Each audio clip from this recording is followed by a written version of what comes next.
everyone, it's Lawrence from Unicorn Reviews here, and this is the first part of our series on building the Steambox. So as you may know, and probably the reason why you're here, is SteamOS, right? The free operating system with gaming and everything, and it's just going to make gaming PCs cheaper, more accessible to everyone, and actually better performing. So this is our series here, and I'm just going to explain it to you like I would just tell to a friend, but the only difference is that it's going to be in English, whereas I normally speak Dutch, so if you will excuse me for my poor English at times, that would be great. So what we have for starters is, this is our little overview on how we're going to do things. So first I'm going to introduce you to SteamOS, what it's like, where it comes from, the idea behind it. I'm just going to tell a few things about computers because the entire point of the video is teaching you guys how to build your own Steambox. So if you don't know anything about computers, that might be quite tricky. With that knowledge, we're then going to go into component selection. So which parts are we going to choose, how fast do we make it, but also what is it going to cost at that price point, and is that a decent price point to work at. When that's done, and that will be the final part of this video, we're going to assemble those parts we chose. Alright, so our first part on building the Steambox is our introduction to SteamOS. So what it's like is you have Windows, the operating system, and Valve. And well, let's just start with Windows, shall we? Windows is by Microsoft, and you actually have to pay for a license. Not only that, but it also comes with several restrictions as to what you can do with Windows. And most importantly, well, other than the price really, for Valve, is that with Windows, it's a great operating system, it's easy to use, but if you're just going to use a single app on it, like Steam, it's not very optimized for that. So that's why Valve, these guys, they're a game studio. What they want to do is they want to distribute all their video games and video games of others, because Valve is, they're nice guys. They're not like Origin or Uplay or those, let's just call them bullshit programs, really. So they're nice guys. They want you to have cheaper PCs so you can game, relive the gaming PCs, because everyone keeps saying PC gaming is dead. It really isn't. It's more alive than ever before. So what Valve did is they created Steam. Steam has millions and millions of users. It says 65 plus million here. It's probably 70, 80 by now. And you have Steam for Windows, Macintosh, and Linux. Now, Windows you have to pay for, Macintosh you pay for updates, which makes no sense at all, and Linux, well, that's just a free operating system. But we'll get back to that later. So Valve thought, well, people want their gaming PC in their home, right? Well, in the living room, not just people on their rooms at their desks playing video games. No, people are actually going to want something like a console, which we do, but we don't want to buy a console. We want our own PC, which we can make ourselves, which we can upgrade, choose what it costs, all that sort of stuff, plus cheaper games and free online playing. So what Steam did, or what Valve did, is they said, okay, let's make Big Picture, which is a console interface. I'm going to put some footage of that into the video later. Well, for you guys it's not later, obviously. But that's what I'm going to do, so I'm just going to screen capture some Steam Big Picture as it is on Windows right now. But what Big Picture does is it enables console controllers. So you can just plug your Xbox 360, Xbox One, PlayStation 4 controller into your computer. PC controllers, any controller, just plug it into your computer. If you have the right drivers, which mostly you get the right drivers. If not, you can use stuff like Xpadder or something, I think it's called, to use Steam Big Picture as you would use an Xbox One or a PlayStation 4 on a computer. It comes with its own built-in browser, has its own game store, obviously, because it's Steam, and your own game library like in the normal Steam, but very, very easy to use with a controller. So guys, this is Steam Big Picture now. It has an intro screen, but my PC is just too quick to show it. So this is pretty much the menus you get. well, it says here that's just store, the middle one is games, and then community. The store is just translated here. So you can just go through all your games. You can launch the games from inside the Steam Big Picture mode, which is awesome, right? It really is awesome. So you can go through everything. You can access the web, go to all your websites. You can put them in thumbnails. You can go to any website you want. It's not just restricted to these. You can go to your friends, chat with them, voice chat, text chat, whatever you want, really.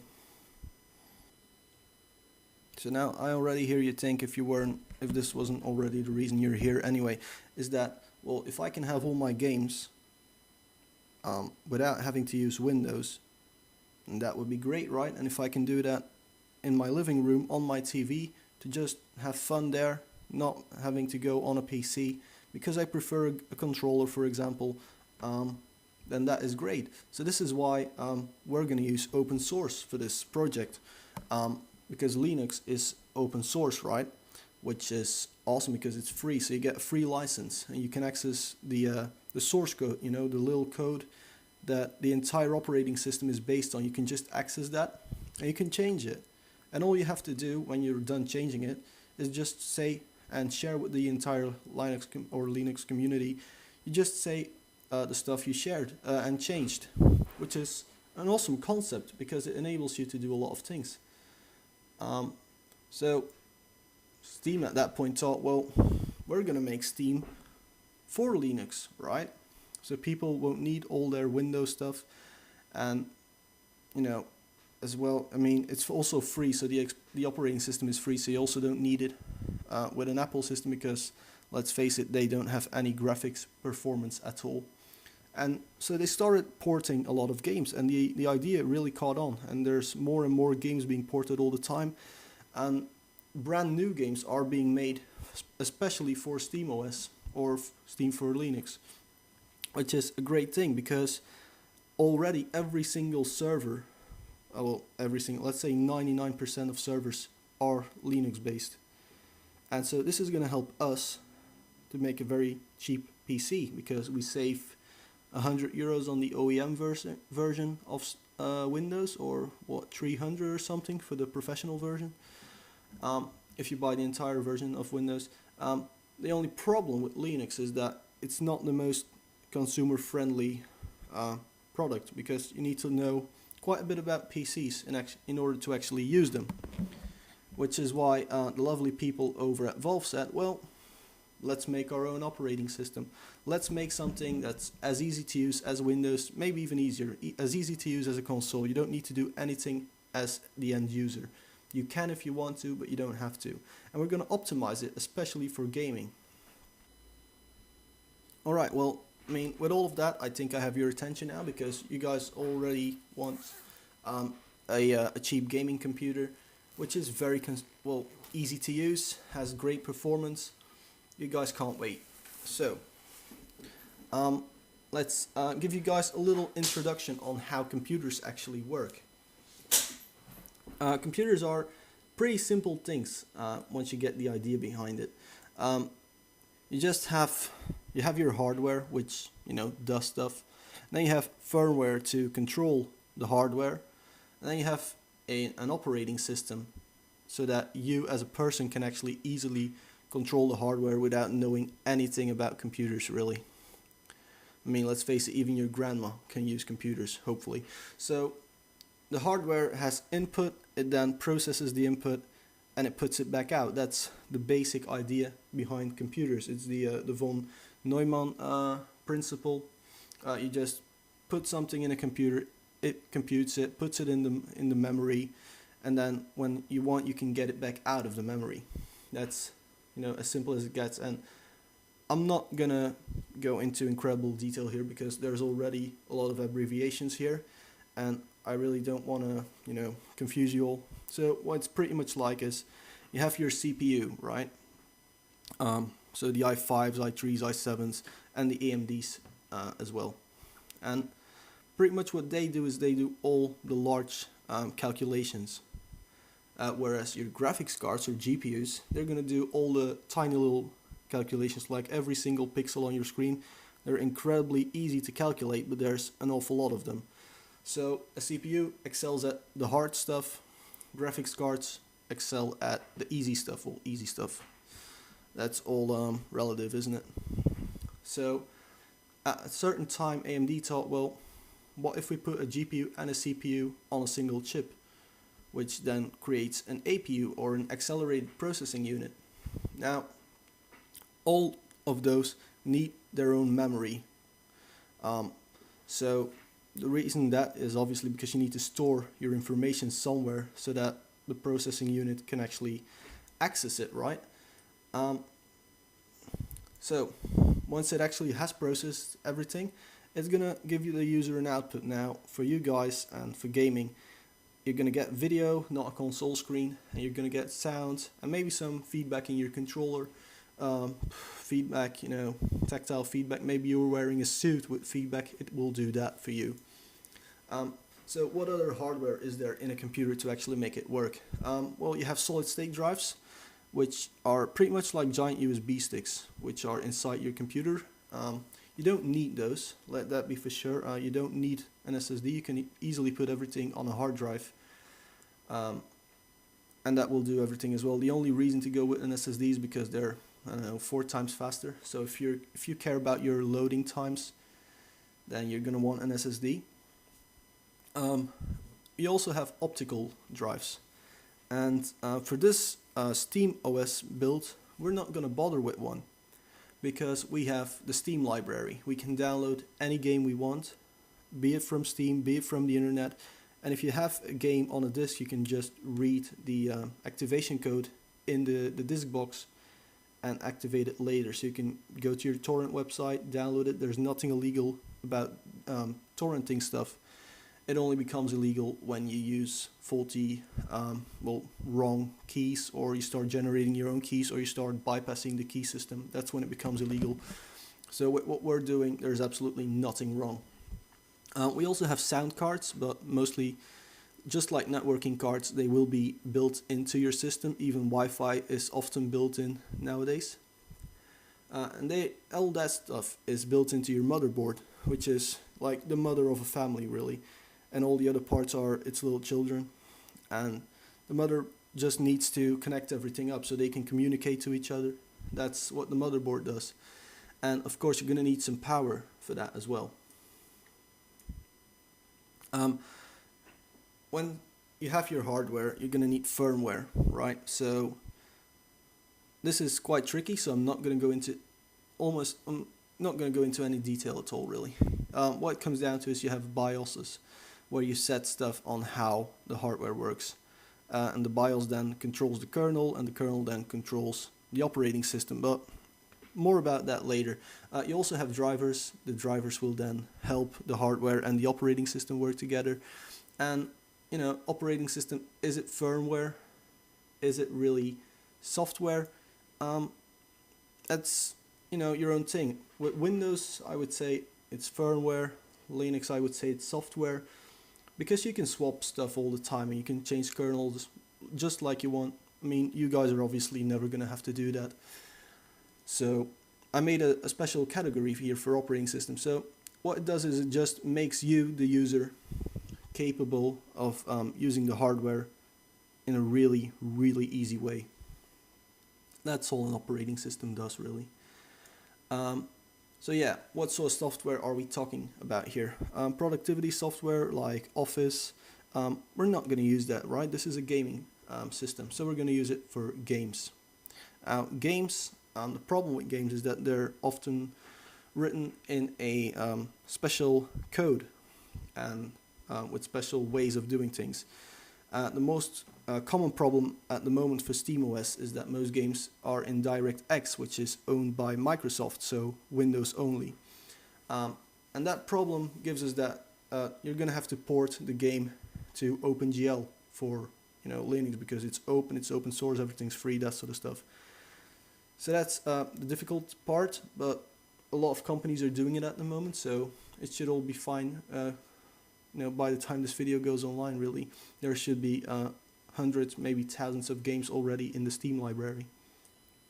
So that brings us to the GUI, or the graphical user interface, and it just enables you to use your hardware even easier than just an operating system does, because an operating system can also be a console screen like it was back in the day. And I sound old when I say stuff like that, so I'm not going to. But you're going to use it when you're going to play video games, unless you're playing Zork. You're also going to use it to play videos, that sort of stuff. So that's why you need the GUI. So all of that stuff, we now have some basic idea of how a computer works. I hope I taught you guys this in a decent way. So what kind of parts do you need to think of when you're going to build a PC? That's actually quite tricky, because you need to know what price range am I working in, and when you know what you want to spend on it, you then need to make everything work together. Now that really isn't the hard part, but the hard part is getting good performing parts that are also high quality. So if you're going to build a SteamOS, first you're going to think, okay, what do I want the PC to look like? At least for me, I'm quite into the aesthetics of my computers. So for SteamOS, what I would recommend is a very small computer, so you can just put it next to your TV. That seems like, the best way of doing things, I think. So what you have is mini ITX, you have micro ATX, you have also got normal ATX, you got XL ATX and extended ATX. Excuse me. And what I would recommend is ITX and ATX, well, micro ATX and mini ITX to be specific. Because they're very small, an ITX board is only 17 by 17 centimeters, and a micro ATX is only 24 by, 20, something like that. So they're pretty small motherboards, which again helps with a small PC you can put next to your television. Price ranges, I worked here with 3 price ranges. We have the low end stuff, so 300 to 400 euros. The conversion rates are in the bottom, but I would recommend looking them up online because they change a lot. So you got 300 to 400, 400 to 750, and 750 plus. Now, if you're thinking of getting a 300 to 400 euro system, so that's cheaper than your PlayStation 4, you're also not going to get the performance of a PlayStation 4, but you are getting similar technology behind it. Alright, so you're going to have an APU just like the new consoles use, where the CPU and the graphics card are merged together in a single chip. That's what you're going to get. So you're going to use it for casual gaming, right? Like just simple games. Even though those systems can actually run many of the latest games in full HD, but at slightly lower settings than the stuff we will encounter later. But it's a great system for home entertainment, right? So what I would recommend you guys, and I'm sure people are going to say no, don't, in the comments, and feel free to comment as much as you want during this video. I would say get an AMD APU. By the time SteamOS is released, I would say get a Kaveri APU, the newer one, the 7850K. While I'm making this video, I would go with a 6800K because it has everything together, uses less power than if you were to go separately, but most importantly, it's cheaper. What I would say is get at least 8 GB of RAM with an APU system, and get really, really fast memory. You'll get memory starting at 1333 megahertz. I would recommend at least 1600, preferably 1866. Now, 1866 is a bit like the sweet spot nowadays. Last year it was 1600 megahertz. Right now, 1866 megahertz memory is what's going to be the best for you, price-wise. Now, you have multiple types of memory. We're looking at DDR3 memory, right? DDR2, you'll probably won't even find it, but every PC nowadays is DDR3. And people in the future are probably going to laugh with that when they watch this video again. With the 6800K, get an A88 chipset FM2 Plus, which is the socket. I'll go into that later. Or maybe I should go into that already. So every CPU or APU has its own socket, right? The way it connects to a motherboard. And that's what FM2 is. what FM2 Plus is, what 1150 is with Intel, AM3, AM3 Plus. Those are sockets, right? And then you also have chipsets, which they're also quite hard to explain, but they do stuff like connecting your hard drives and everything, and your graphics cards, most of the time. So you're gonna have to choose stuff that works together, and that's pretty simple to do. You just go for a CPU first, and then it's gonna say socket FM2. Then you just go into motherboards when you're buying online, and you just buy an FM2 motherboard. It's really that simple. It is always gonna work, and if you're afraid it won't work, then you just go to the product description, and or go to the company's website, and there will be a list of working CPUs, or CPUs that work with it. It's really that simple. You can't possibly go wrong with that. Same for the RAM. I already explained that. You can't go wrong with that. So then you come to power supplies. Now, power supplies, it's more important that you buy a high quality one than that you buy one with massive power. So for this system, 350 watts, that's sufficient. And for 30 euros, you'll get a Corsair VS350, and that's sufficient for a system like this because it's a really simple system, almost no parts in it. So you don't need like 1000 watts, which is stuff you often see, and it's really pointless. You need this PC, like what it says right here, will use about 150 to 170 watts, and the basic rule is just double whatever your PC uses, and then you are in the butter zone of the efficiency curve on your power supply. It's really that simple. Say you're going with a 400 to 750, which is already quite a broad range, but at that sort of price point, you're probably going to want to go with a dedicated GPU. So instead of built-in graphics in your CPU, you get an actual graphics card or video card, whatever you call it. So you'll get great performance, but it's still going to be rather cheap.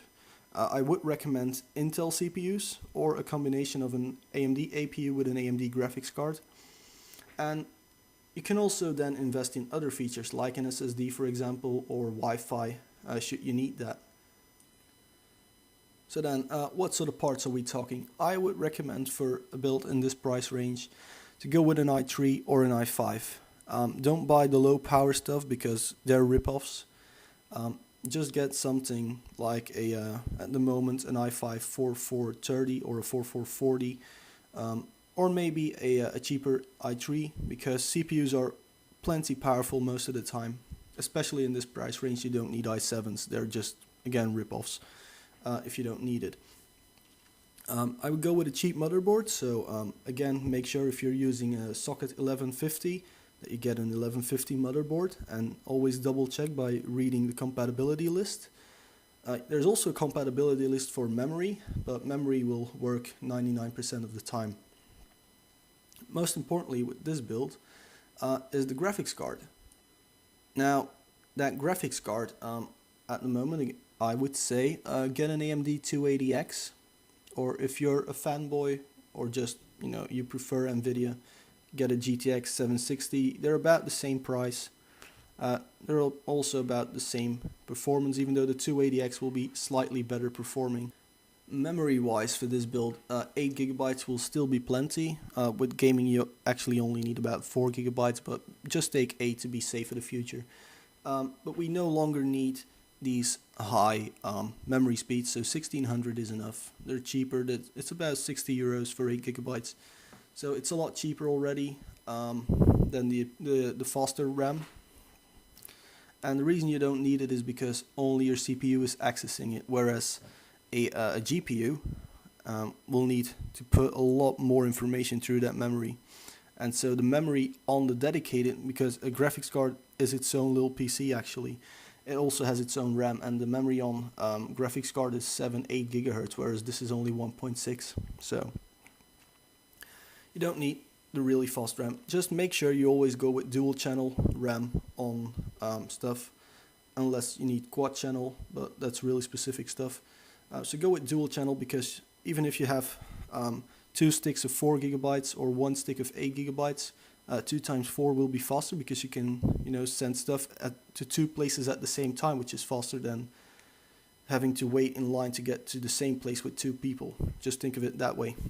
A 500 watt power supply will be plenty, and I'd say go with a 1 terabyte hard drive, and with a build like it says right here in this video, you'll end up at around 700 euros.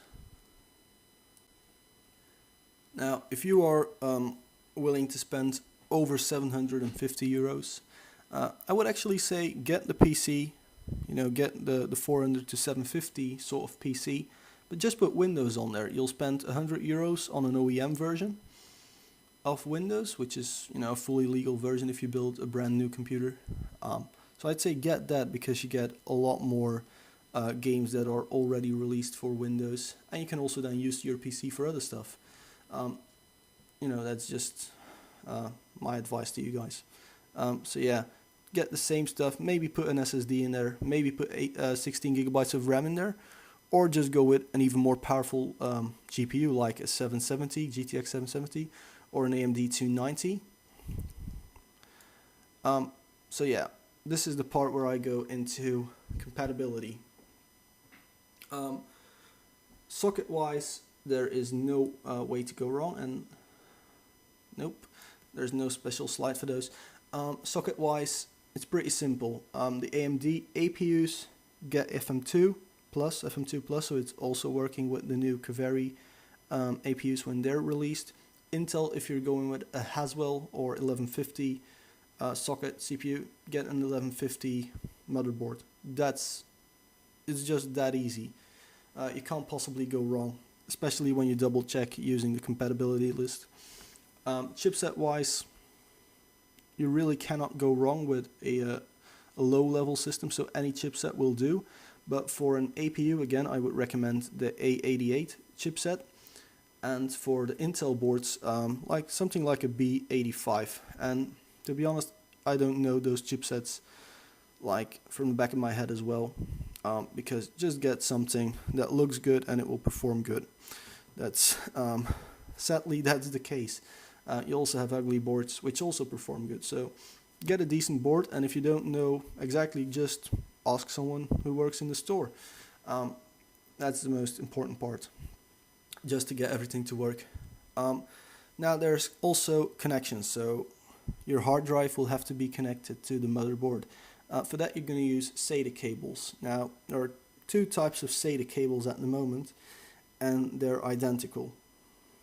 So you can't really go wrong. It's just that you'll need to read in the manual later on when you're building a computer that if you have a SATA 3 hard drive, that you don't connect it to a SATA 2 port. Actually, for hard drives it's not even a problem. With SSDs, for example, you have to think of that. There's no problem in putting a SATA 2 drive on a SATA 3 port on the motherboard because it's fully backwards compatible. Another great feature of PC, which the consoles don't have. So that's pretty much it for connections. Oh no, actually it's not. Graphics cards will use a PCI connector or a PCI Express. Basic rule is they'll come up with stuff like 2.0, PCI Express 2.0 and PCI Express 3.0. Don't bother with them. Graphics cards don't need the bandwidth which you get with 3.0. So don't just go and buy something because it has PCI 3. It's pointless. It might, have 0.5% impact on performance. So I don't think there's anything else to tell you guys about compatibility. So now let's go into quality. Basic rule, an FM2 motherboard, you're going to spend about 60 euros. The Intel motherboard, you're going to spend about 80 euros. It's that simple. And all those boards nowadays are pretty good quality. I personally would recommend Asus or Gigabyte, but MSI and ASRock are also pretty good boards. So you can't really go wrong with those. So guys, now that we know what stuff we need, what we need to look out for, especially stuff like the compatibility lists, and another little thing might be RAM clearance, but I haven't told you guys to get special CPU coolers yet, so RAM clearance won't be an issue at all. But if you buy really tall RAM, you might want to look that it doesn't hit anything. But all of that is in the spec list on the motherboard. So yeah, now for assembly. I'm going to show you guys a build of a PC that was about 1100 euros. So it's a more expensive PC, but it comes with pretty much everything. So it has hard drives, has aftermarket CPU cooler in case you want to know how that works, has massive graphics cards, so it's quite a complicated build, but not too complicated. So anything you're going to do is going to be easier than that. You're only going to need a few basic tools. Most importantly, a Phillips head screwdriver, just one, just average size will be good. And you're going to need some zip ties to tie some cables together. Excuse me. The cleaner you make the cabling, well, the harder it's going to be when you take it apart again. But most importantly, the air is going to be able to flow through way easier. And with a small PC, cooling isn't really going to be an issue, but the better the cooling, just the better your PC is going to perform, really, especially with NVIDIA graphics cards. You're going to need a bit of patience, so I really want you guys to read the manuals, read compatibility lists before you do anything. And if you're not sure, just ask me here in the comments, or ask the store, or ask ask your forum that you like to be on. You don't really need any skill to build it, though. It's pretty straightforward. Just drop stuff in there, tie it, but you'll see all of that in the video. If you don't think this video I put together is good enough, watch other videos. There are plenty. The entire internet is full on how to build computers, and you'll see that I do stuff a little bit differently because I'm not as paranoid about static shocks and everything. But again, more about that later. And as I said, it is the same for every single PC. PCs are very similar. The only thing that changes is the sockets and everything. That just changes over time, and you just have to adapt to it. Also, the amount of parts is going to vary between the low end 300 to 400, which I think is a brilliant price range for a SteamOS system, and the high-end Windows-based PCs, because in the video I'm even going to install Windows to the computer. I'm going to set BIOS stuff, so you'll know that, and BIOS is the same for Windows and Linux. So the only thing that will change is the operating system installation, and well, we're going to do the operating system installation in the next video.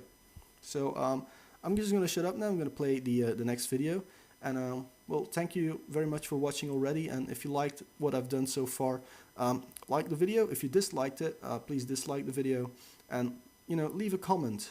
And if you really liked it and you want to see the next video on operating system installation and how to get games working on it, you should subscribe to the channel, because what I have is a pretty great channel. So thank you very much for watching, and right now there's going to be like an hour-long video on how to build a computer. Hello everyone, welcome to a new how to build your own gaming computer video. In this build we've gone with a mid-range i5 CPU, which is plenty powerful to power pretty much your system for every single game out there. And we've also gone with, in my opinion, still the best value for money graphics card.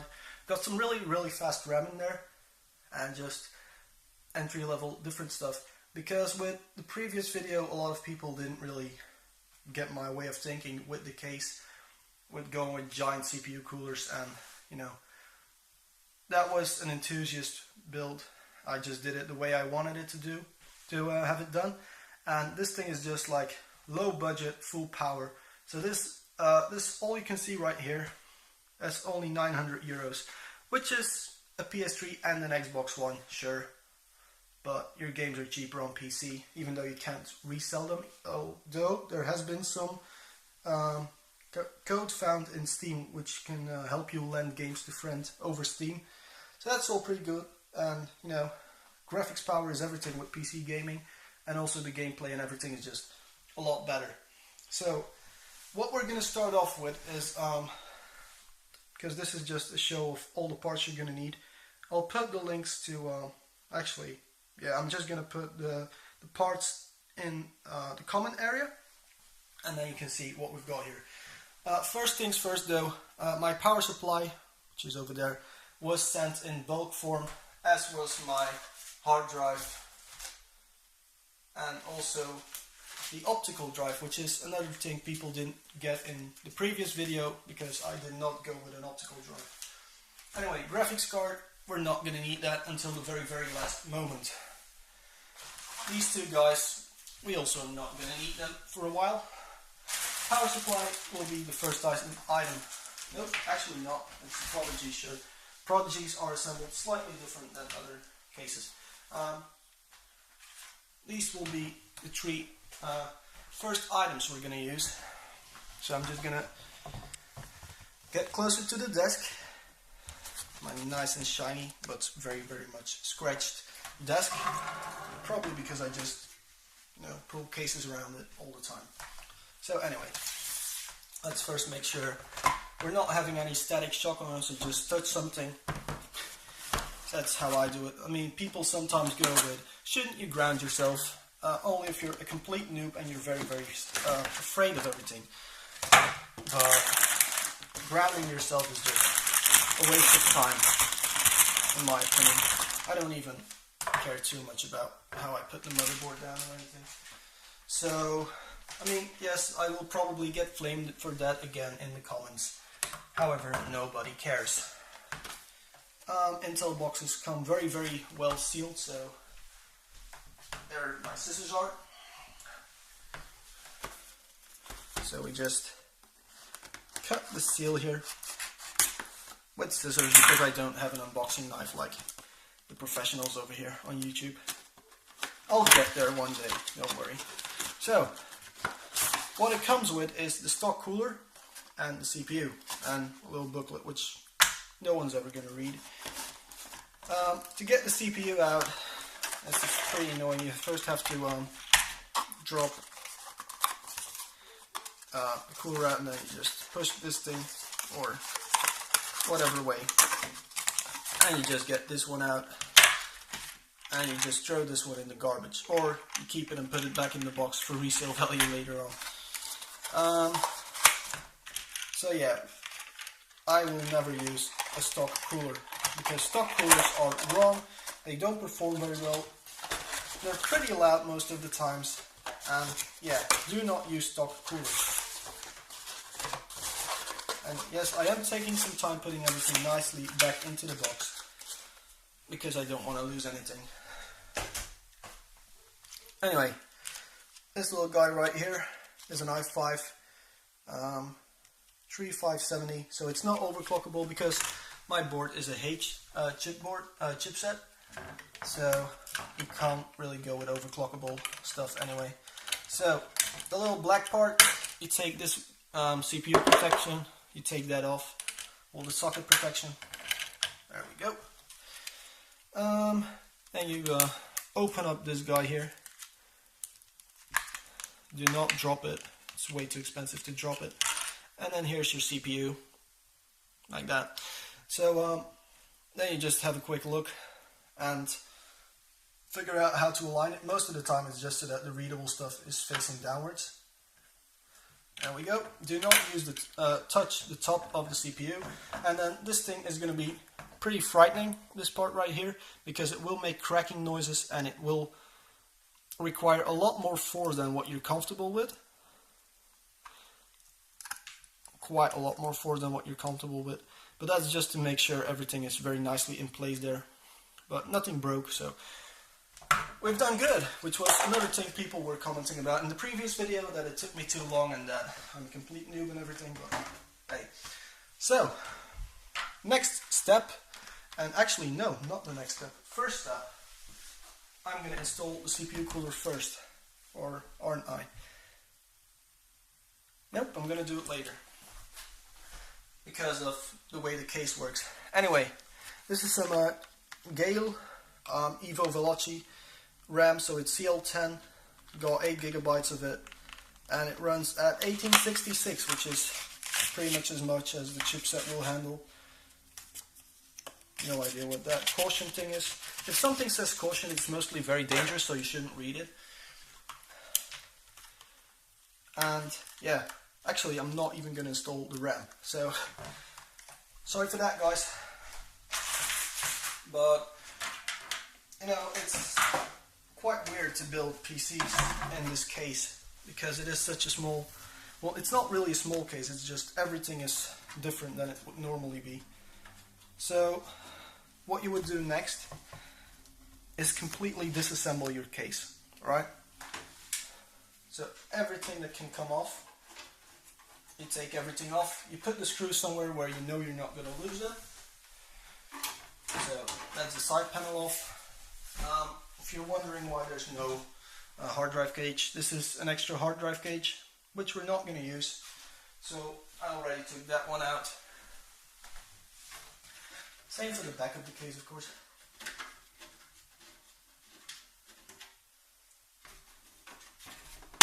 The back side is quite hard to get out though. And so, yeah, while I'm struggling here to finally get this back panel off. There you go. Now you guys can see something as well.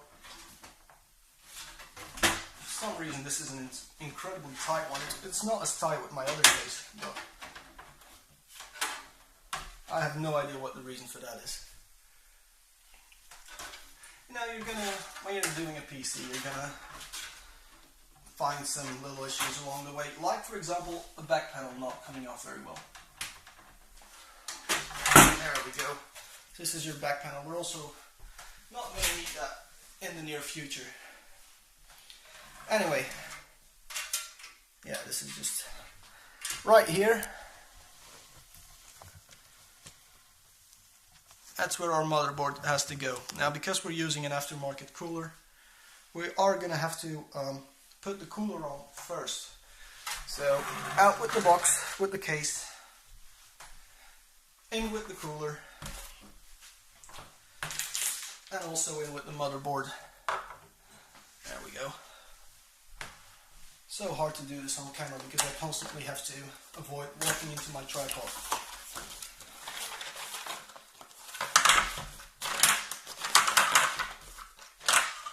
And yeah, so what we're going to do first is I'm going to put the backplate on.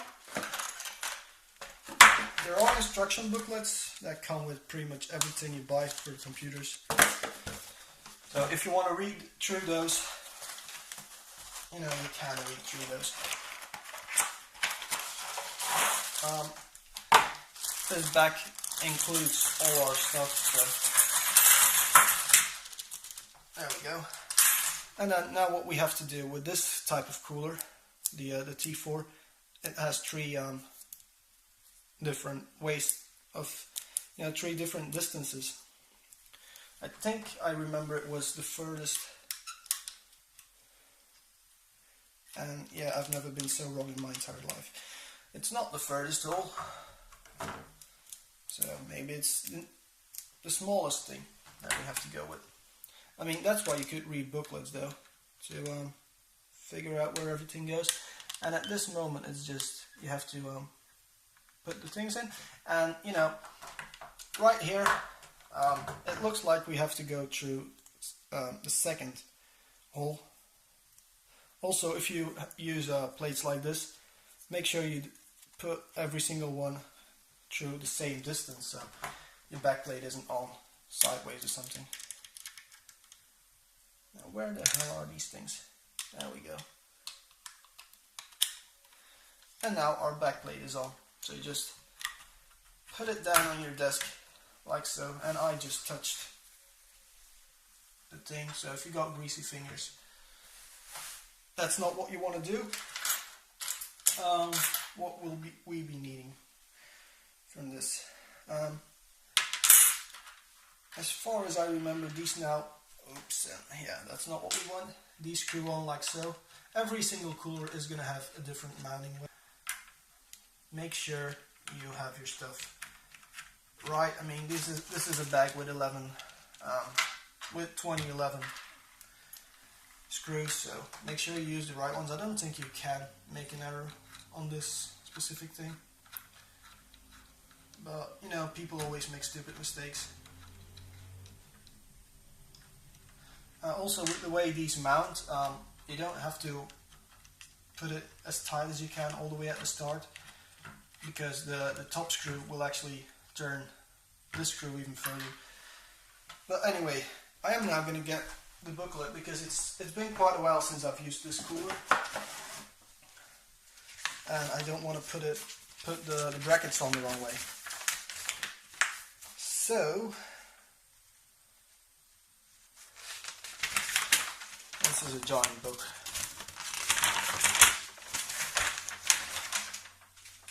What can we see from here? So you mount them parallel to the RAM. Well, it's a square thing, but whatever. And in a hollow way, so that they look like this. You have the little hooks to hold on to the what? There we go. This one's on. Again, the middle thing. And yeah. I can be a bit of an idiot sometimes. I mean, if you watch my videos regularly, you'll know that I can be a bit of an idiot at times. Also, I don't know if you guys can see that very well, but this is ridiculously close to the DIMM sockets. So just from a precaution thing, if I can find my RAM modules.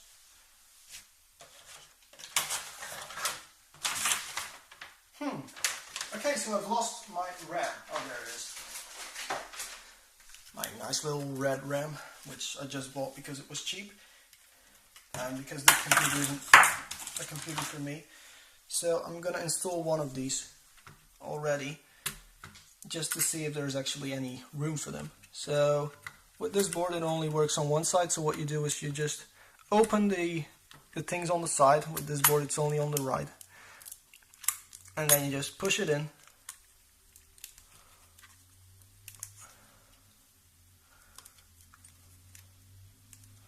Which I have to say is pretty scary, because you don't want to, it requires quite some force and you don't want to break something.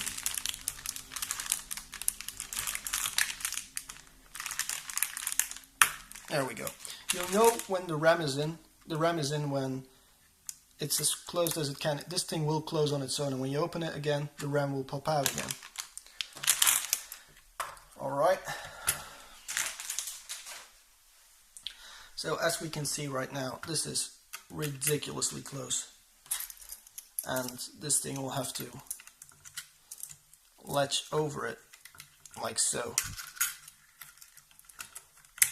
There we go. So this will be very, very close. I think it's gonna work, but it might be a good idea to actually read the compatibility list of something before you buy something. Anyway, oh, it's still recording. That's amazing. What a quality phone we have here. So, another top tip: when you're recording a video, do not kick your tripod and throw your phone on the ground. That being said, though, this is quite a strong phone apparently. So, next step, we get the cooler out of the box. It comes with a plastic thing to protect the surface. Don't pull that one off till the very last moment. And then the next step is to get this little bag of thermal paste, and we're going to open it. The internet is filled with discussions on how to apply thermal paste. Some say you have to actually, what do some say? This is almost like Top Gear, what does some say? But no, there's the discussion on whether you just put one drop in the middle or actually spread it out nicely. I tend to be a lazy type. So what you do is just put a tiny little bit, the less you use the better, in the middle of the CPU. Then you put the thermal paste away so you don't get it all over yourself, because it is a mess if you get it on you. Alright. Next step is, what is the next step? Did I forget? Yeah, I forgot something. Cool. Okay, so you also have to put these on and screw these into place. Actually, I should have done that before I applied the thermal paste. I know, sorry. That's why I'm making a video, so you guys don't make these stupid errors.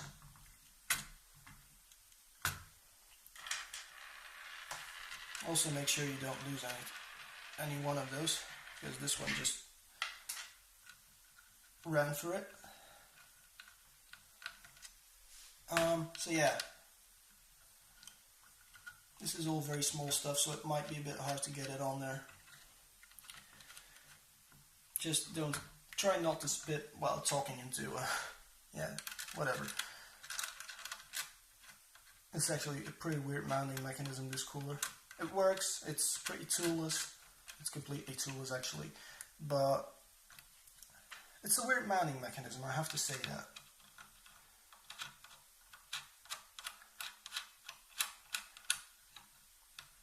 There we go. So now this guy's in. Now we take, actually, well I'll do that later.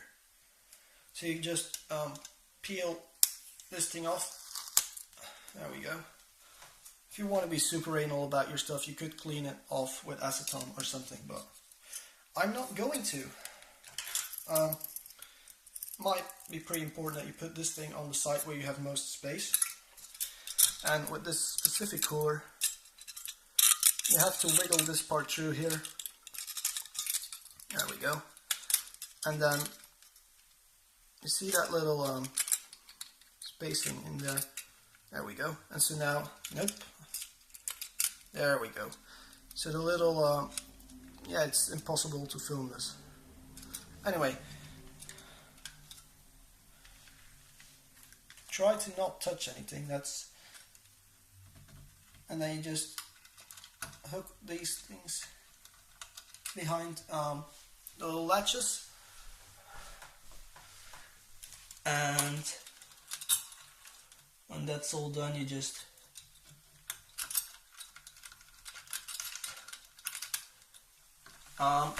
put the yeah, we're running into a bit of an issue here with a capacitor. This capacitor right here is actually preventing this guy from getting on there. So what am I gonna do? Yeah, there's absolutely no way I can just get it on there. So we're gonna loosen these guys up a bit.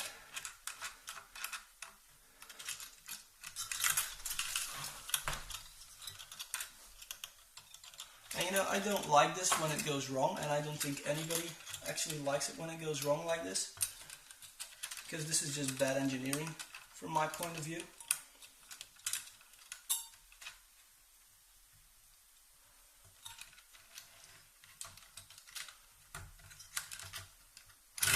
Oh crap. So yeah, normally when air gets in there, you should have to redo everything, but there we go, we're on here. Good. So now I'm semi-latching it, and then I'm Can you guys actually see this? Because I'm sitting here on my knees looking through a hole in my tripod. And you have to make sure these are back in place. This is just something that's gonna happen. Some coolers and some motherboards aren't the best friends.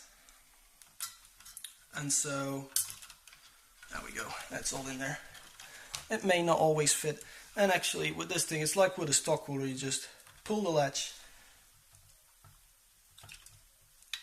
and your cooler will be right there in place, as you can see. Then what I always do is I straighten it all out nicely, because I am a bit anal when it comes to that.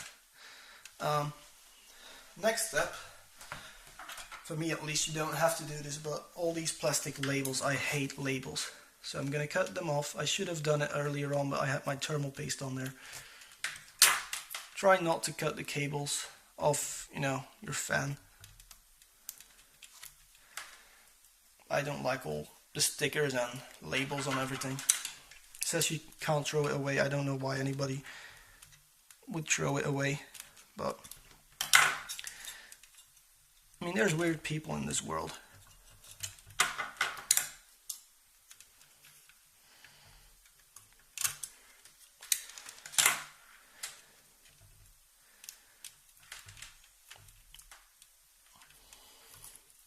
There we go. Isn't she beautiful? And now we can see whether or not we can still get the RAM modules in there, which I'm actually getting afraid of, that we cannot get the RAM modules in there.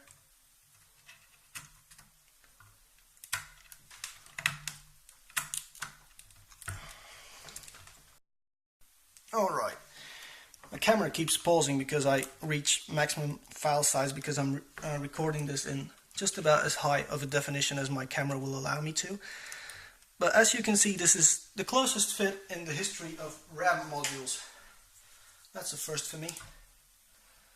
So now we just get both of them in.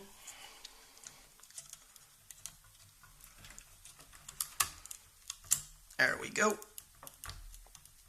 Yeah, now it's deep enough. Great. So this thing, if you put power on it, it will work already. You don't actually need a case or anything. So what I'm going to do is I'm going to quickly pause the video, clean up my desk, and then we're going to put it into the case. Right, I'm back with a cleaner desk, and I actually already dropped one of these motherboard screws. With some cases, well, most cases, what you're going to have to do is you're going to have to manually put in the motherboard standoffs, which is because a lot of cases support different sizes of, what's the word I'm looking for? Motherboard standoffs. Yeah, so with that in mind, yeah, some cases you'll have to put them in yourself. There's only 4 here, so the lovely people at Phoenix have done it for us. I'm just trying to open the I/O shield box. So, I/O shields. Nice stuff, bit of dampening on it. To put these in, and let's try not to knock the motherboard off, this thing will look like this. You make sure you put it in the right way the first time, or it'll look like a complete noob. And if you are, there's nothing wrong with that, really, but I mean, everyone makes silly little mistakes. The best way to know is that they have to tower up from where you start, where your motherboard is, so you don't put it in like this, for example. What you do, because it has these edges on it, you'll just have to push it in. It'll make a nice little click, and here we go, motherboard is in. If you go with more expensive motherboards, it will be colored backplates, and it won't look half as ugly as this one does right now. But this is just, as I said at the beginning of the video, this is a budget how to build a gaming PC video. So now, and here's where it all went terribly wrong last time. Right now we can just, I hope so at least. Yep, the cooler fits. And yeah, let's rejig our camera here. There we go. Last time my cooler was too big and the cooler wouldn't fit into the case.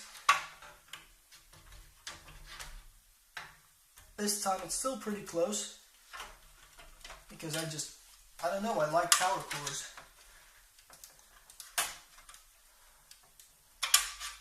And so now what you do is you just push it against the I/O plate with one hand, and then you just put the little motherboard standoff screws in with the other. And if you are someone who can actually think ahead, then it would have been a smart choice to actually get a screwdriver first. So, where is my screw? There we go. I haven't actually checked whether or not it was the right screw I'm using. So it comes with a bunch of screws. And it seems like, is this the right screw? I think it is though. So, push it in, put a screw in, make sure the screw fits in the hole. I mean, you can test whether you're using the right screws or not before actually putting everything together.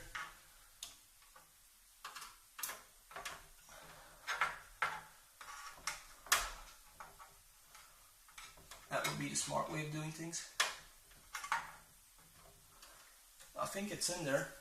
It's not completely in there because I can't see anything. You guys can't see anything as well, apparently.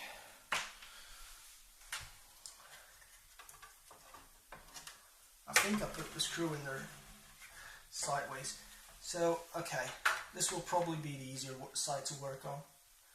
So yeah, you start off with the easiest side. Also, with some cases, you'll have to put a lot of cabling in first. Not with this one though.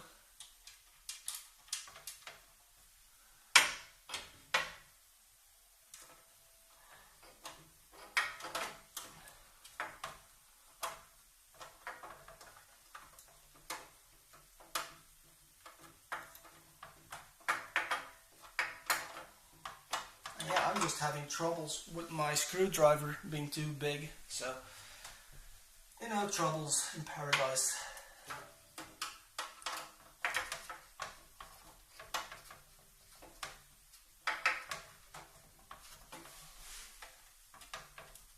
Yeah, it's not at all in there. Cool. This is not a right screw. Where are my right screws? I mean, a lot of companies actually do label these a bit better, but, you know, keep in mind this is only a €70 case, so for that type of money, you can't really expect everything, can you? Well, you can expect, but you're not going to get it. So, oh my god, this is a nightmare.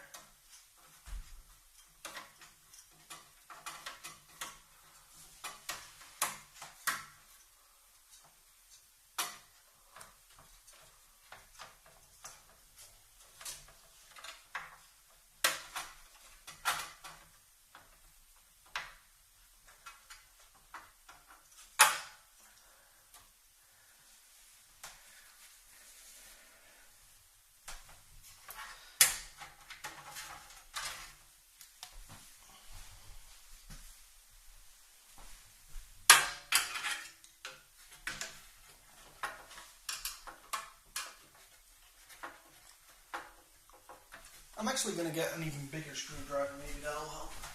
But yeah, this is one of the only parts of the build where you need tools.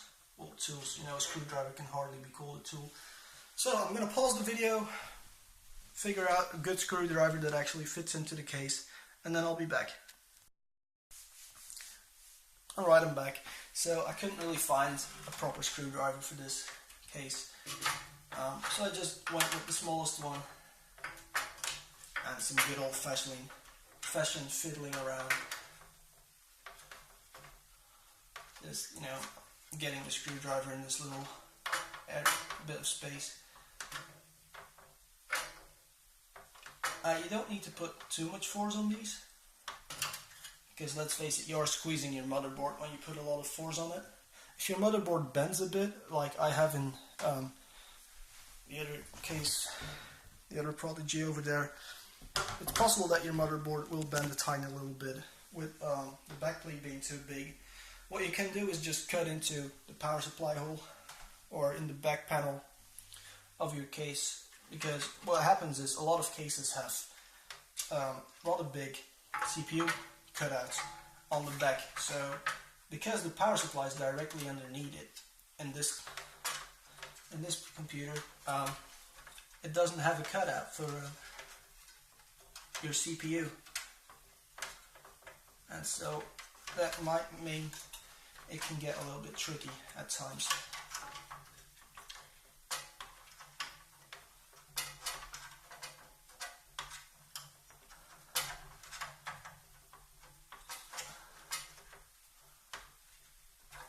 And, you know, if you don't like this fiddling, you could just go with a bigger case, but everything is in place. Yay! It's also nice and tight in place. And what happens is, because it's a cushioned I/O panel here, it actually pushes the entire motherboard a bit forward so that it's, well, extra well in place. I'm going to try and get all the screws back into the little bag. And yes, okay, I am doing all of this on camera.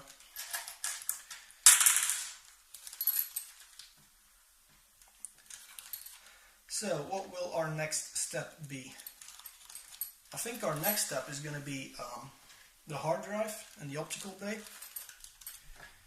And the optical drive really. And yeah, that will be the next step in our process. I'm gonna leave the power supply for the very last moment. Alright, how to install a hard drive. Pretty simple. You get one of these trays out. I use the top one. I'm also going to get the bottom one out because I'm going to use that area later on as pretty much as cable storage.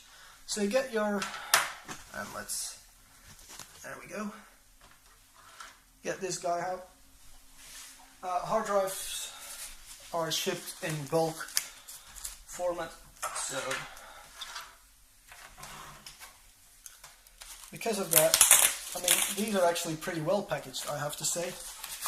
A lot of times they just come in their, what is it called, electrostatic discharge bag, ESD bag. So the lovely people over at Casing have actually packaged this one themselves, it seems. So there's your, that was pretty loud. We're using a Seagate Barracuda because it's cheap. It's a 2 terabyte drive. It's a cheap drive, works very well. And now you figure out where to open it. Actually, nicely folded it. And I'm gonna buy a knife later on.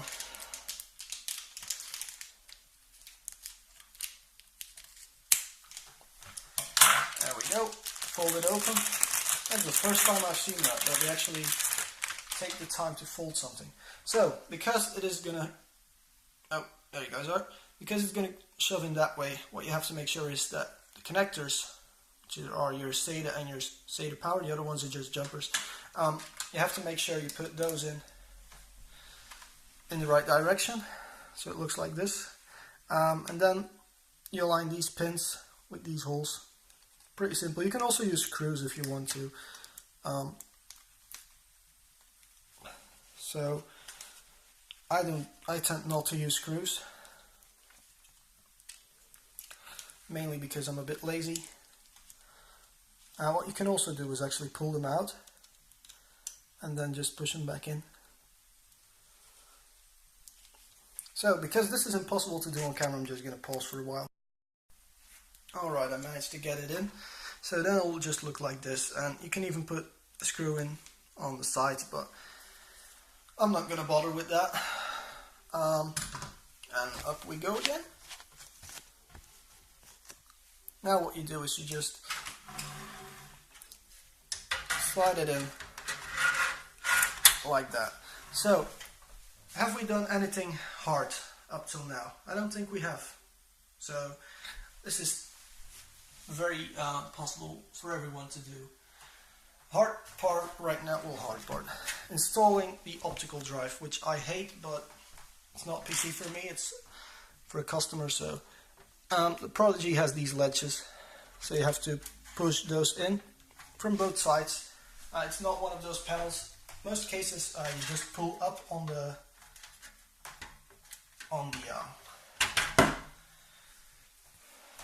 what?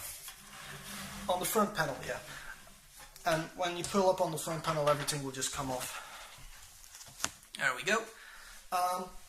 This one, it's a cheap case, so it's just in there, it's cut, but it's not completely cut, so you just bend the metal until it breaks off. It's a weird way of doing it. It seems a little bit counterintuitive at first, but that is how it works though. And so now for this area, this one just comes with screws. Some of the screws hold soft touch orange plastic on to the back and the black plastic. So if you're going to be painting yours a custom color, you can just unscrew everything.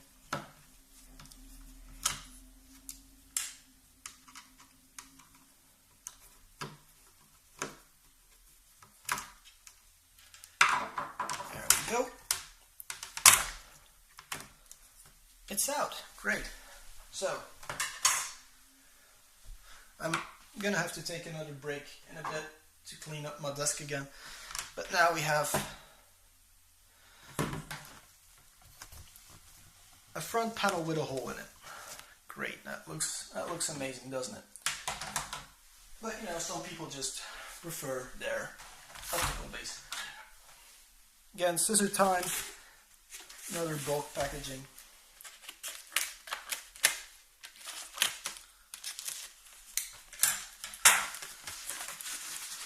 This time it's the optical drive.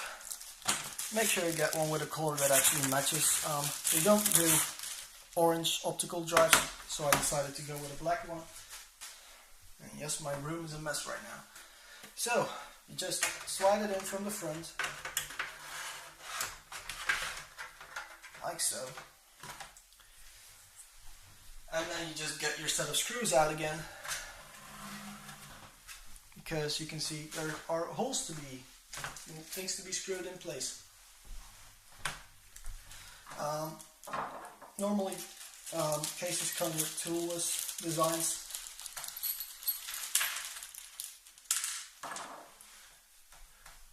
This one doesn't, so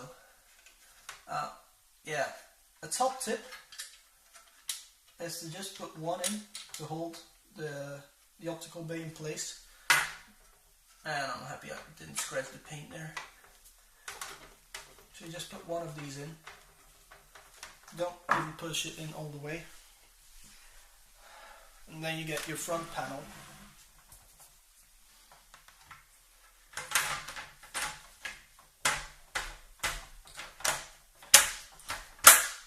There we go.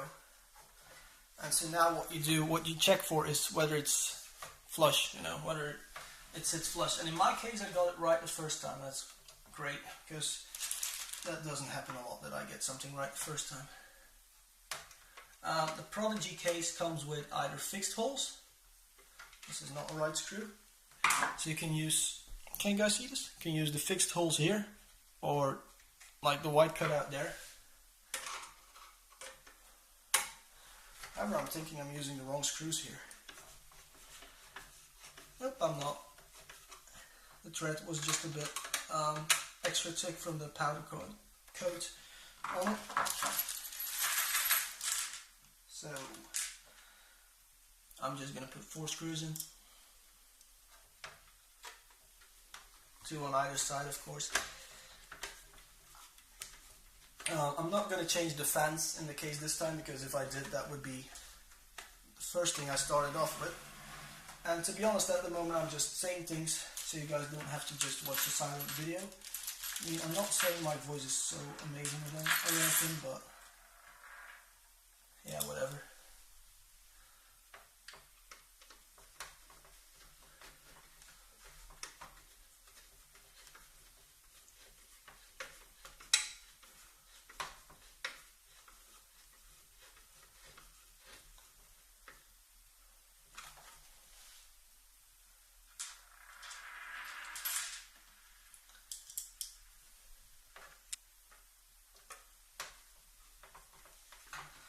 Alright, I'm just gonna take a quick break, drink something, clean up the room, and then I'll be back to you guys. Everything's in place now. The next, to me, logical step would be the power supply, which, given that this is a bit Phoenix Prodigy, this is slightly different than usual. Also, the people who assembled the case have actually put the thumb screws on so tight that it's no longer usable as a thumb screw. There we go.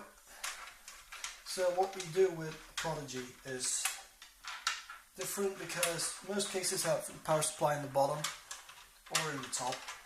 This one has it in the bottom, but the motherboard sits on top of the power supply. And so they give you one of these thingies, and you have to first get some room. You grab your power supply. This, sadly, is not a modular one.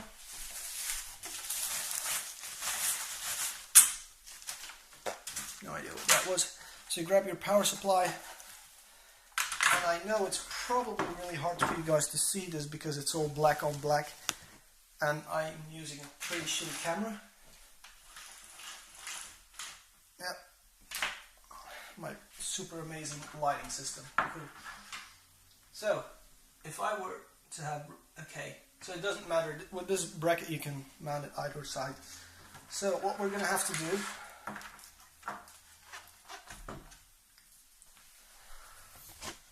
is first of all mount the bracket. There we go. And next step I guess would be to figure out which of the screws you have to use. I'm guessing these are the right ones. Or maybe I'm wrong. No, they don't label these, so that makes it a bit harder to figure out what screws you have to use.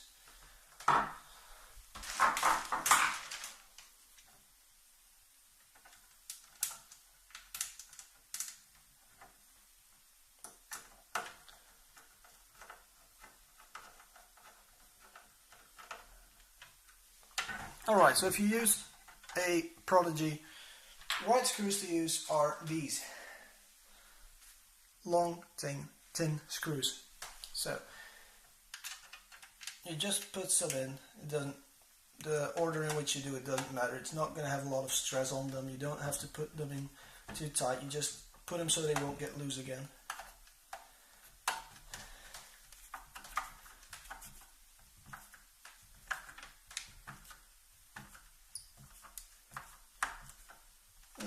That's tight enough. This one was tight enough already. You don't, technically you only have to use two, but you know, it gives a bit of an unfinished look, I think, when you don't screw it in all the holes. Also, with the way I'm hanging this power supply off my desk, might be a good idea to keep holding it so it doesn't fall off.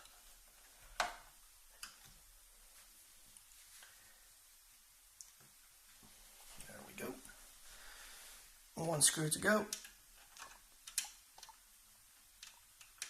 If I can find the hole. Damn it.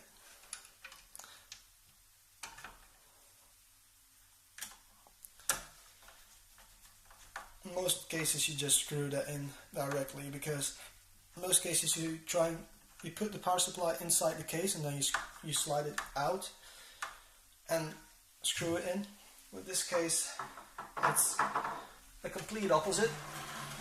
So you have the hole, and I'm repositioning the camera here so I get a bit more room. What you have to do for starters is get yourself some room to work, and then because this isn't a modular one, here's where cable management will be help. So if you're gonna buy a power supply, get a modular one.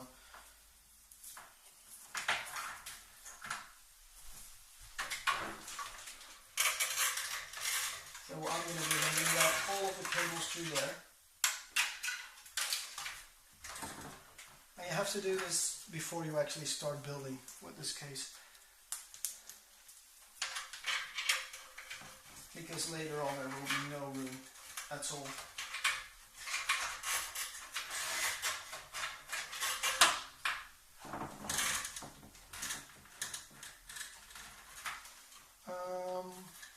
Yeah, that's going to be long enough.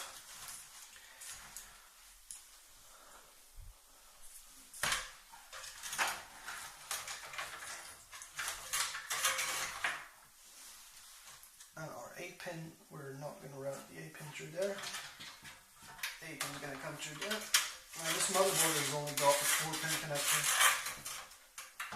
so we don't really need an 8-pin, but and then the 24 goes through here. There we go. Once you've got all of that, you can't go see this, So make sure you put the power supply fan down in this case. In a lot of cases it won't actually matter how you put it, and it just is personal preferences. In this case you have to go fan down because there's nowhere to be sucked in otherwise. And then you just get your thumb screws out again.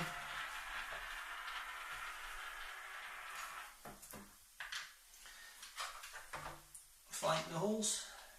Also with a Prodigy, the shorter your power supply, the easier it will be to get everything in.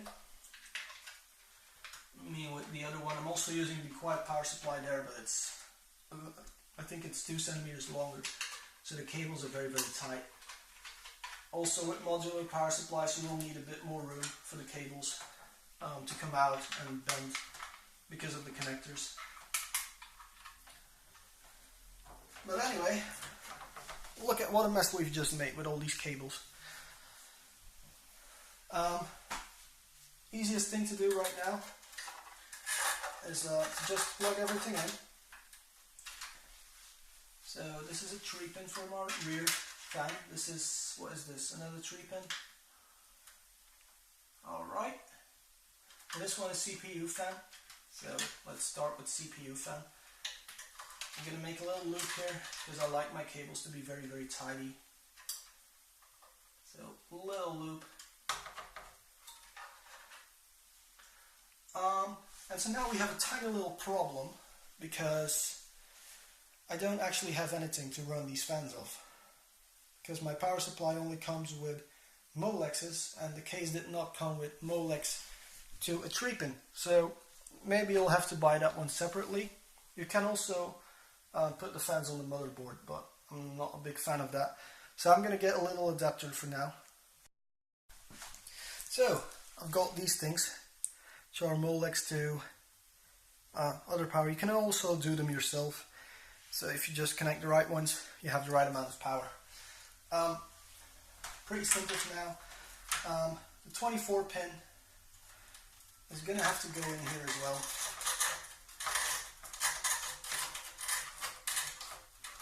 Because I don't like having so many cables all around the case. Just hook these together.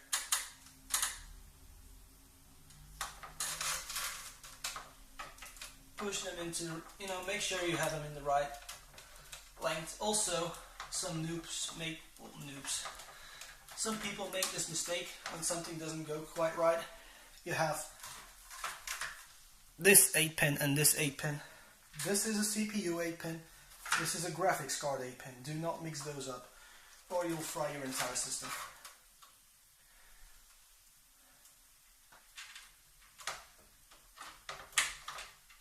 There we go.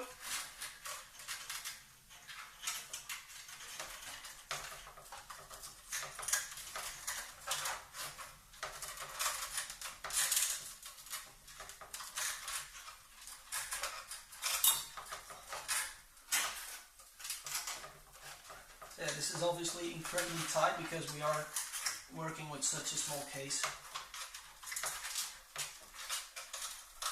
But just because you have a small case shouldn't mean you should have messy wiring. Alright, so this one has to go over there. So we're just going to let that one dangle out there for a minute. And then we have our SATAs. Yep, these are all SATAs. So we're not... Am I going to use one of those? I think I might just use one of those. Alright, so what we're going to do, and I don't know if you guys can see this. Yep, you can. So this SATA cable fits into one of the SATAs on the optical drive. And so you just push it in and then get the rest of the cable out of the way. Like this, pretty simple, right? You can use zip ties later on to tie everything together. You can also use special extensions for these. So what am I going to do now? Alright. So we're going to put this SATA on here. Might help if I put it the right way around. like so. Great. And now we just hook up the Molexes to fan things. Now the thing with Molex connectors is they never ever fit together well. So you're going to have to push them pretty hard to bend the pins ever so slightly. And that one went really well. Okay, so now you just make your choice with these, how many volts you want to run them at. I'm just going to start off with 12 volts, which is the maximum. And if it makes too much noise, I'll change it, you know. That's the great thing about these adapter thingies.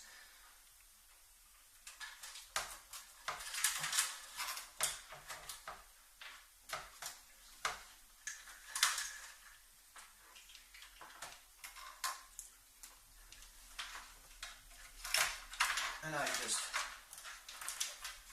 I mean, it may look a bit weird that you're just pushing everything in there, but quite sadly, that's the only choice you have.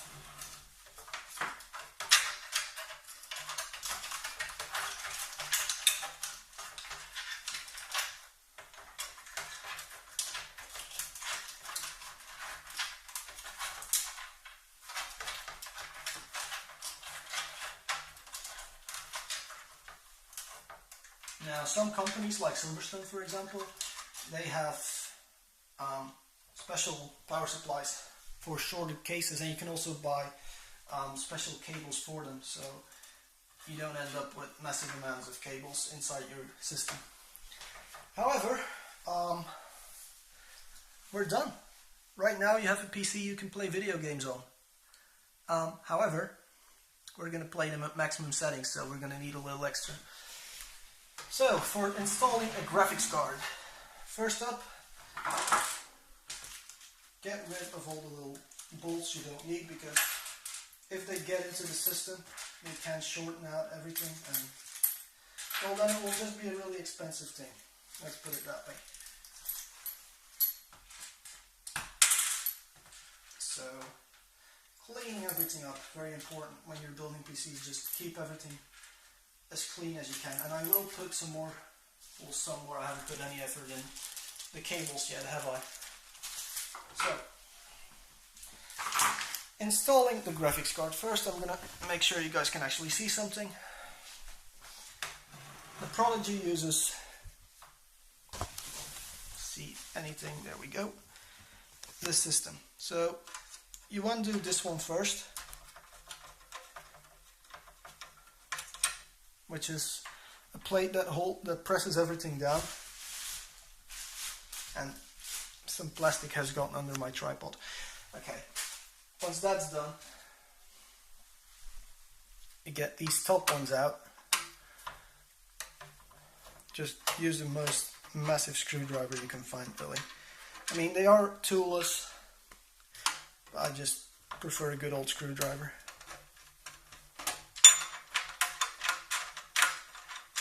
As you can see right now, once the screws are out, everything will just fall away from you. So you'll end up with these. Don't forget the screw that fell, got on my motherboard, so if I were to put the system on like that, it may have fried something. Alright, let's install the biggest part of this system.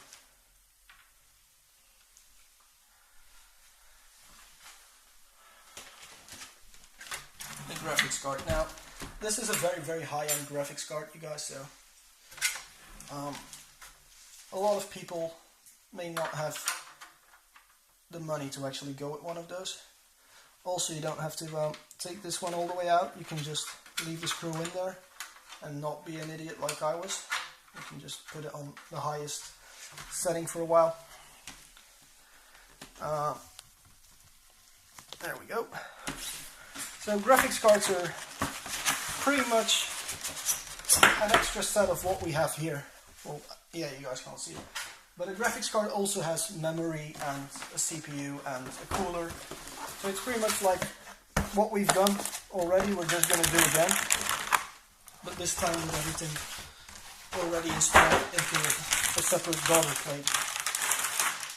So as you can see, the Gigabyte 7970, it's pretty hefty. There's also a gigahertz edition.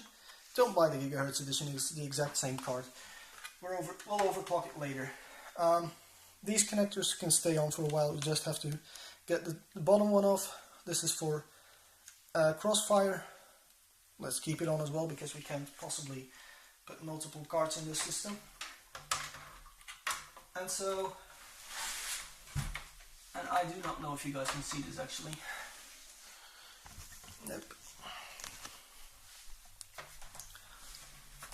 But you just slide it in there, you make sure you get it into the PCI slot here in the bottom, and then you wiggle it a little bit. Once you're done wiggling, undo this thing, this will fall down. You then get the other two, put them in these holes.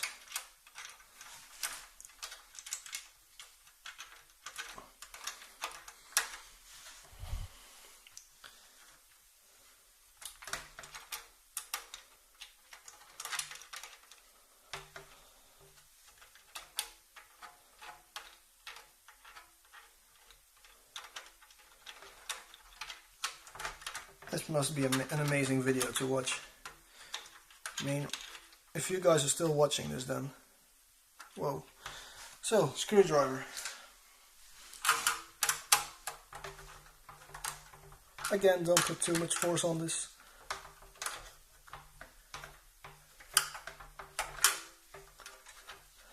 And then let's just do that one by hand.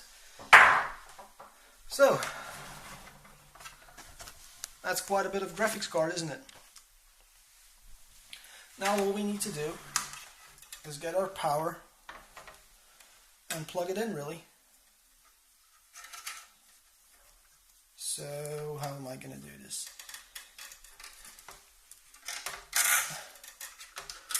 Because I have to say, having an optical drive in a system does not make it easier.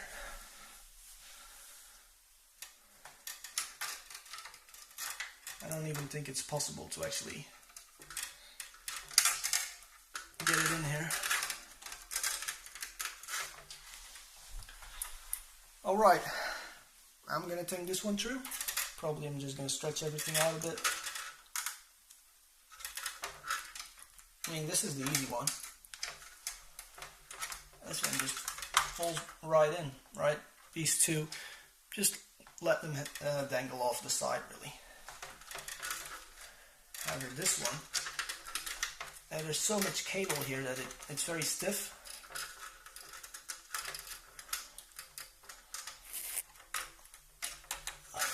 So yeah, I'll be right back. Alright guys, so I may have made a little bit of a mistake here. And some of you guys may have actually noticed that I hadn't put a single one of the SATA connectors in. Or the front panel. So I'm going to do that now.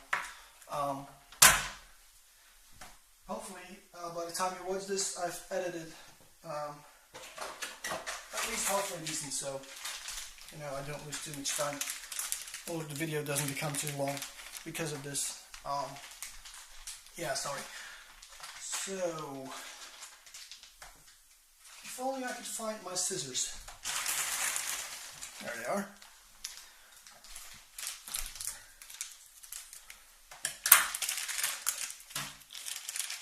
That's one SATA.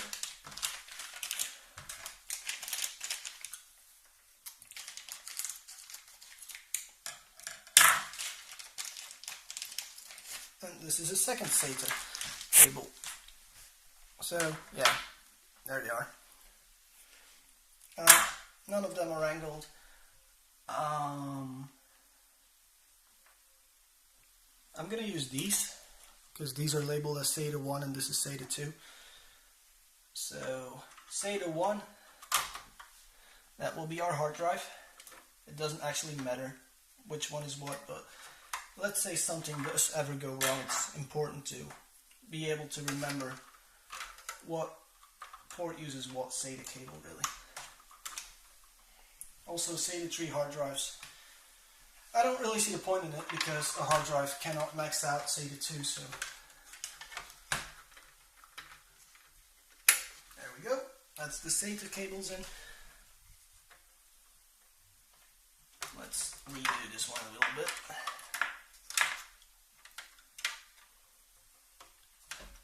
Maybe I can fit them in there. There we go.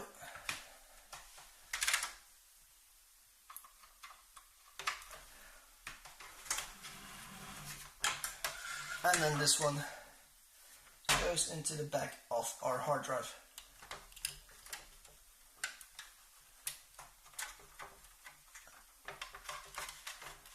There we go. Isn't she a beauty? Except for this part. But yeah, you're not going to see it when it's closed. So everything's in place. Now the hard part, namely our front panel. I'm going to get something to lay underneath it so I don't scratch it.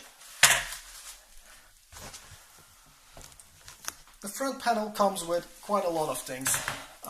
This is a USB 3 one, so it comes with a USB 3 connector. The case also comes with a USB 3 to USB 2 adapter. It also comes with power buttons and LEDs, and then your audio. So because it's not always easy to connect these up, I'm actually going to get the booklet and try and figure out what connector goes where. So I'll be right back to you guys. Alright, so instruction booklet. It also comes with a driver CD. Not using it yet, might use it later. So now what we're going to have to find is where everything goes, because it is a very this is front panel audio, we don't need that. Speaker, ATX powers, nope, I want front panel buttons. System panel connector, that's the one. So you get a little diagram like that that shows you where, come on, focus. When it focuses, it should tell you where everything goes. So I'm now going to hook everything up. Alright guys, sorry for not doing that on camera, but I actually even had to take one of the RAM modules out because I couldn't see anything. So plus I always pull these weird faces when I'm doing something, so again, being very lucky. Okay, now let's get the lighting sorted somewhat. Good, so now we can close up at least this side of the case. So you can see it is quite a bit of a mess.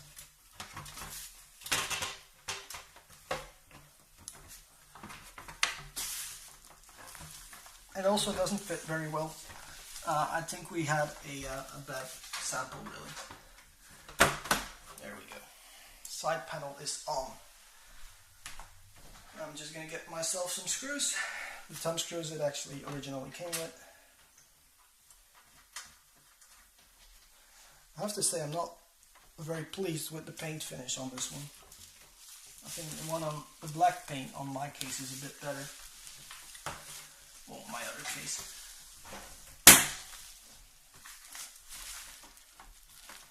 There we go.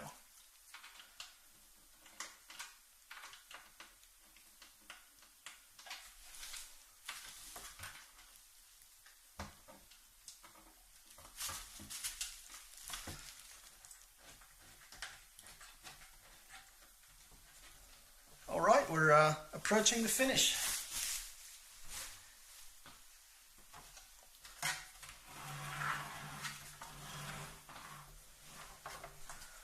Okay, so first step, I'm gonna go audio first. Audio is a pretty simple thing. You got HD audio and you got the old audio. This one you can even cut off if you want to. Alright, and then it's just a matter of finding it and putting it in the right way. It comes with a 1 pin less on one of the sides, so you can't really miss it. Then again, I even missed putting any cable in, so and you just tuck it all away nicely. And then the big one are USB 3. I still don't get why they make USB 3 cables so massive.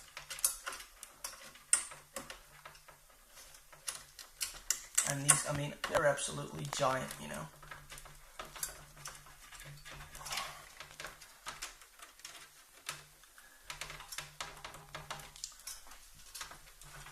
And that's the USB 3 connector in. You can't really route them because they are so thick, these cables. They're also very, very stiff. So I'm just pushing it a little bit. Not really how you should do it, but if it looks stupid and it works, it ain't stupid, right?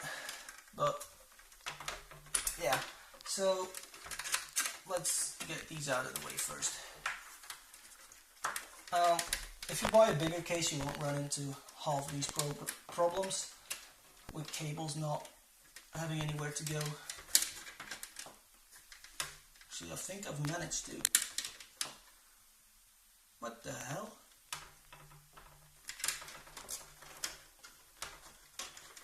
Okay, so I got one of the cables stuck underneath my motherboard. I don't think you guys can see any of it. I hope you guys can't see any of it.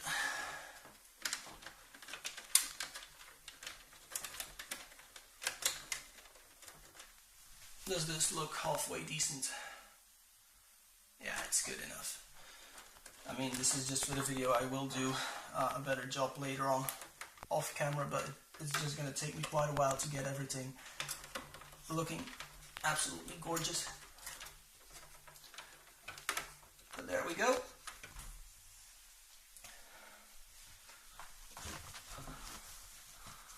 That's not too bad. Anyway, graphics card time again. I still don't know how I'm going to do it. I think what I'm going to do for the graphics card is I'll plug in the power first, and then I'll see if I can get the graphics card in. I think that's going to be the best way with this specific case.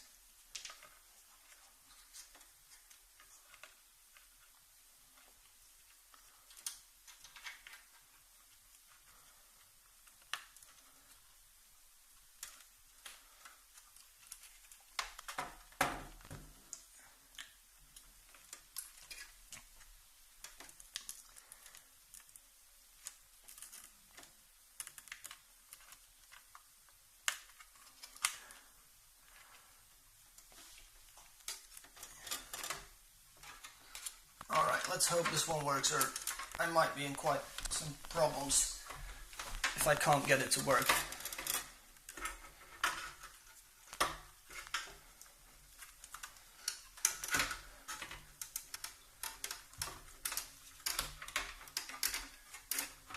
I mean, just getting the card here is proving to be quite a bit of a problem.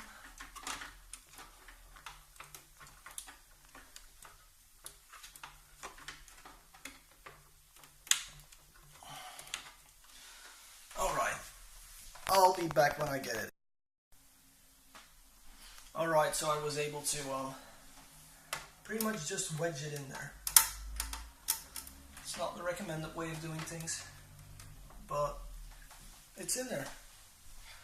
So now all we have to do is plug the system in to the power, connect it to a monitor, and see if everything works. Hopefully everything's going to work. I mean, I seriously hope everything's going to work. It should work fine, really. I mean, no need to worry about anything. Other than that, I may have lost some screws again. So, yeah, I'll be right back to you guys. Alright everyone, the computer is working. We are now in our BIOS, which is one of those UEFI BIOSes. So now, all we need to do really is just configure some things. Apparently I have plugged my CPU into the wrong thing. So I have my CPU cooler. Apparently have put the fan. I thought I saw it right, but looks like I haven't. So you can use this BIOS mode. I prefer the advanced mode. In the advanced mode, yep, there's a lot of things to choose from. I'm gonna run you guys through the most basic ones. System time. That's, you just press it, and then with plus and minus you can change that sort of stuff.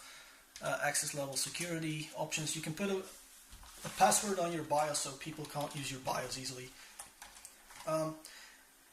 Overclock tuner.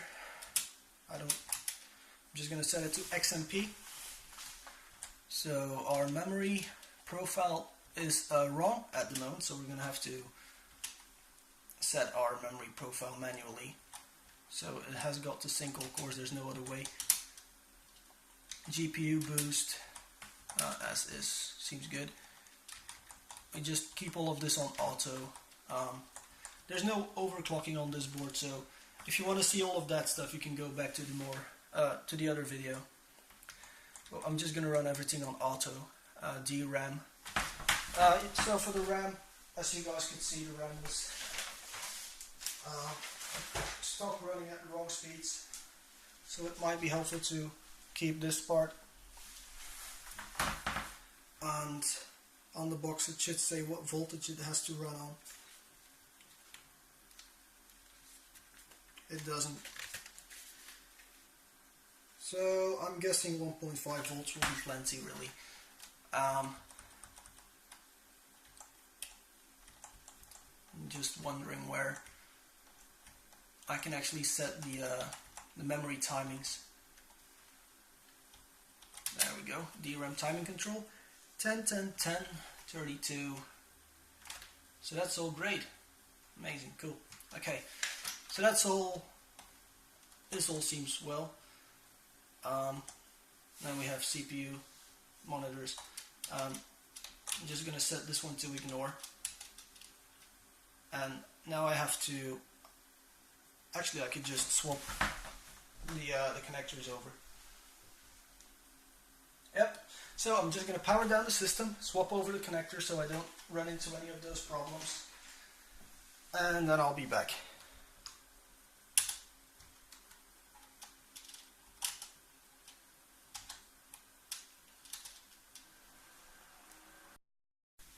Alright, so we're booting up again, and BIOS time. There we go.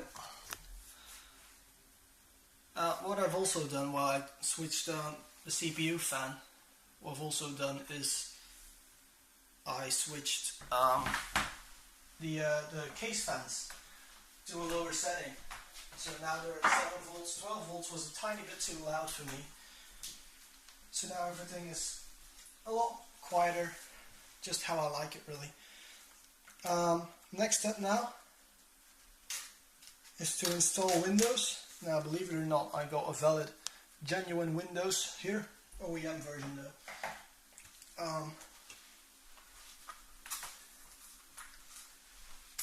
So yeah, I have genuine Windows. I expect all of you to do the same, really, or you just use Linux, but this isn't a PC for me. I think with this configuration you could even put Macintosh on it. Now, I'm having a problem though with actually getting the disk out of the box. There we go.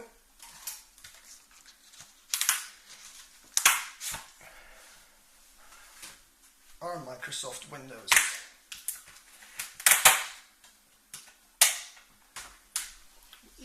CDs. Okay, so I just open. Well, this is pretty simple, you just put it in there, and then you just go to your boot menu, which is F8, and I set it to this one pretty quickly, and now we should boot from the CD.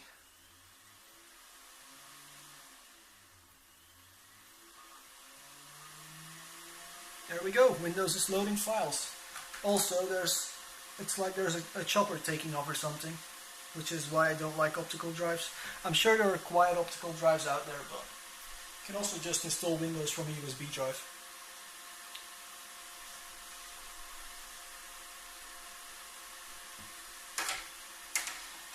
So now I'm just going to guide you guys through the basics on how to install Windows, but I mean, I'm still using Windows 7, I guess Windows 8 is the same or easier. I'm terribly sorry, I'm going to install it in Dutch though.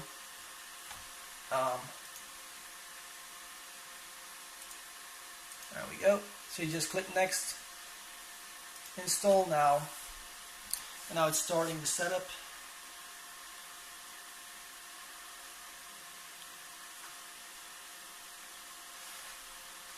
You have to read this one,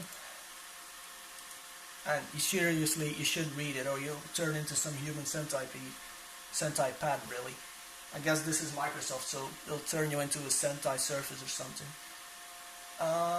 Modified installation, disk drive, options, create a new volume. On stock it'll be as big as it can get really. So you just apply that. And then you just, Windows has its own small partition, and then you have the main partition. You don't actually have to format this because it's a new drive, so. And right now Windows will install, which goes ridiculously quickly apparently. And so, yeah, right now it just installs Windows, it boots up a couple of times, and then you have your computer all done. So I'm now going to quit a little bit. I'm going to have something to drink because I've been working on this for quite a while now. And yeah, I'll be back to you guys. So we're in Windows. The only thing I've changed so far, other than the standard Windows, is I've reset my screen resolution to 1080p because it was at 800 by 600 and you guys wouldn't be able to see it. So now I have two driver CDs. This one, graphics card, I'm just going to throw that away. So chipset and motherboard. The reason we need that is because we cannot access the internet without this little driver CD. Because the Foxconn internet adapter hasn't been, it hasn't got any driver, so it can't possibly work. So what I'm going to do is I'm going to install most of the things from the CD. Then I'll run the update on all of those drivers. And once that's all done, I'll be going to the AMD website to get the graphics cards drivers, and then after that we're just going to install some basic video codecs, some basic software we're going to need, the usual stuff.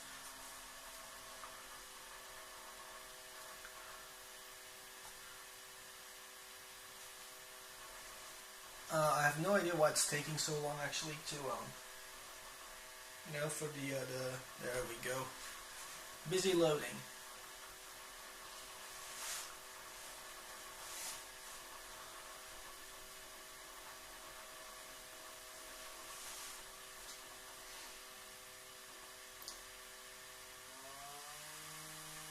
Alright, we're in. So we first go to the driver menu.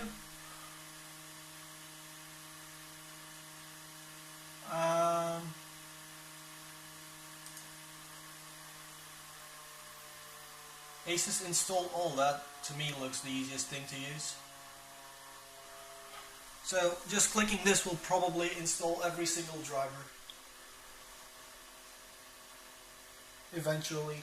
See, this is why I don't like optical drives. They just make a lot of noise. They're very slow and whatever. So I'll just speed this entire thing up now. And no, actually I'm just going to stop filming and I'll be back to you guys when it's done.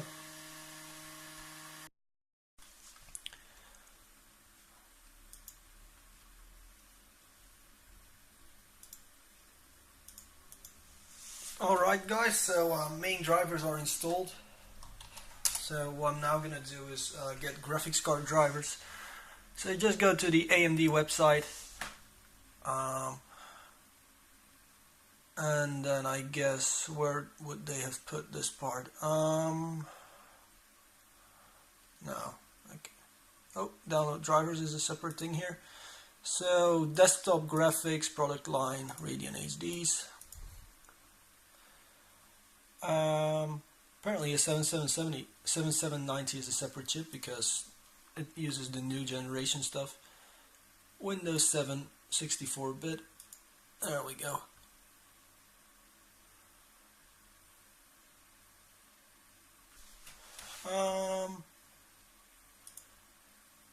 And this will be the right one, so we just run it, and I'll be back when the graphics card drivers are installed. Alright guys, so graphics drivers are also installed. Great. What's this guy doing here? Okay, so now I'm going to show you guys a cool little program. I don't know if you know it, but it's called Night Night. And what it does is it helps you install a lot of programs at the same time. However, I'm forced to use Bing at the moment, so actually finding it isn't very easy. So I'm just going to go to Google first because, let's face it, Bing is a piece of shit. Google.com. There we go.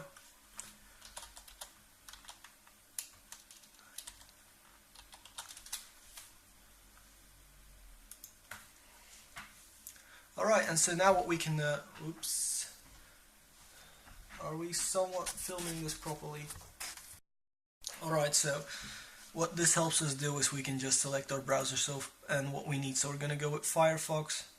We're not going to use any of this yet. QuickTime, K-Lite codecs, a VLC player.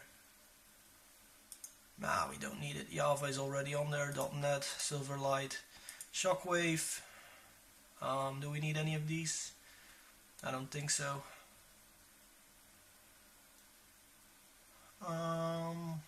Maybe a dope reader. Security essentials. What else do we need? Maybe Notepad++ is always helpful to have around. The thing is, this PC is not for me, so I don't really know which ones to get. But anyway, once you have selected the stuff you want, you just click Get Installer, and then you can just download the installer. Just run it. And now what it's going to do is it's going to install all the software you just selected automatically. So you don't have to get all of the setup.exe files for all the software. The program will actually get it itself and install it all together. So it's a cool little time saver, and you know, it's very, very helpful if you have to do multiple PCs or something, or if you know already what you're going to use, because this is just a new gaming PC for you. So it's all very, very cool. Anyway, when this is done, I'm just gonna, what am I gonna do actually? Actually, everything's done. So yeah, this is just a final thing. I think all of you know how to install a video game if you want to game on this cool little gaming PC we've built here. If you have any questions, feel free to ask them. That's what the comment area is for. If you just have general comments or constructive criticism, type away into the comment area. If you really like this video, please subscribe to the channel, and also please like the video. Thank you very, very much for watching.